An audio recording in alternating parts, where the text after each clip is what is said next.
Hi, I'm Borrill. I'm sure most of you have heard of the McLaren F1. It was a brutal and monstrously fast supercar in every sense of the word. Limited to only 106 units worldwide, it was a bona fide supercar. This is the McLaren MP4-12C. It's McLaren's latest opus. It's not the most engaging car to look at. The design does look very generic, especially from the front.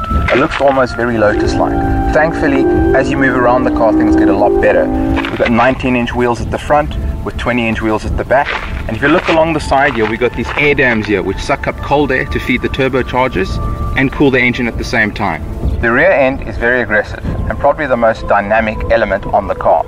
The exhaust tip configuration is also very unique and fits beautifully within this light cluster area. There's also a rear diffuser running off the bottom section. However, two questions still need to be answered. What's the McLaren MP4 like to drive? And is it better than the 458? Let's find out. So this is the inside cabin of the McLaren MP4-12C. And you'll see and you'll notice that it's a very simplistic cabin, very driver focused and functional. Still, however, it is luxurious. There's leather trim clad in the dashboard, the door cards, red stitching running up, bringing everything together. And the seats are also surprisingly comfortable. You'd usually expect a bucket seat of this nature to get a bit uncomfortable after a while, specifically and especially when you get inside the car. But these are quite comfortable and they give great lateral support for the body. And then starting this car up, it's a 7-speed automatic. Left foot on the brake, start engine button. There's a large rev counter cluster in the middle, so it's also further stressing the driver focused nature of this car with ancillary information on the right and left. On the right we've got things monitoring oil, water and fuel. Now the first thing you'll notice when you drive in this car is just how comfortable and smooth it is, and that's because I'm in the basic setting, I'm in the normal setting, and that's on the powertrain and handling department. It soaks up every little bump. Now this is a road I usually take all my cars on to test them. I was recently here with the Renault Clio RS. It was extremely bumpy and I felt everything. I'm in now a bona fide supercar and I'm not feeling much at all.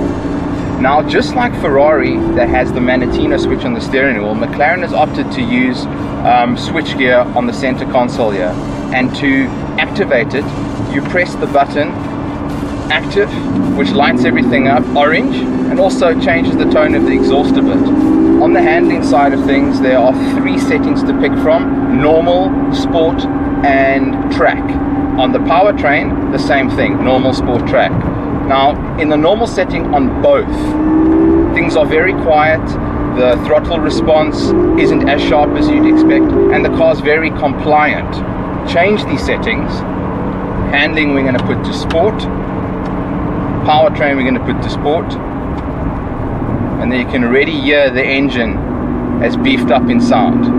Suspension wise, it's still very compliant, it's still very soft, I'm not feeling many bumps. So I'm going to put it into track, just give it time to engage. Yes, I can feel it now. The car has just become more track honed. You can feel the bumps and the nuances in the road much more than before. And the car actually feels better. I like driving in this setting, just makes you feel one with the car, part of the whole experience. And powertrain, the final mode, which is track, just take things to a whole new level. The exhaust note is extremely beefy, the throttle response is instant, and as you can hear, it's just oral bliss. The McLaren MP4-12C uses a bespoke 3.8 litre V8 twin turbo engine, and that's good for 441 kilowatts and 600 Newton meters. Most of those 600 Newton meters are available from very low down, from 3000 RPM. Apart from the hydraulic body roll suspension technology that McLaren has used in this car to keep the car settled in the corners, it's also used a very special technology called brake steer. Brake steer was originally used by McLaren in Formula 1 until it was banned, and essentially what this program does is when you're going around a corner, brake is applied to the inner rear wheel, which stops understeer. And as you're going through the corner, that brake force is switched to the outer rear wheel, which stops oversteer. This keeps the car specifically neutral through the corner, and it's very hard to unsettle and for it to lose its footing. In concluding, the McLaren MP4-12C is quicker than the Ferrari 458 in every single way. It's even easier to drive, but does that make it better? It's really tough to pick which of these two are the best. It's going to come down to personal taste. And on looks alone, I'm going to have to go with the Ferrari 458. But don't get me wrong, the McLaren is a superb car. It's just lacking the refinement and sophistication of the 458 Italia.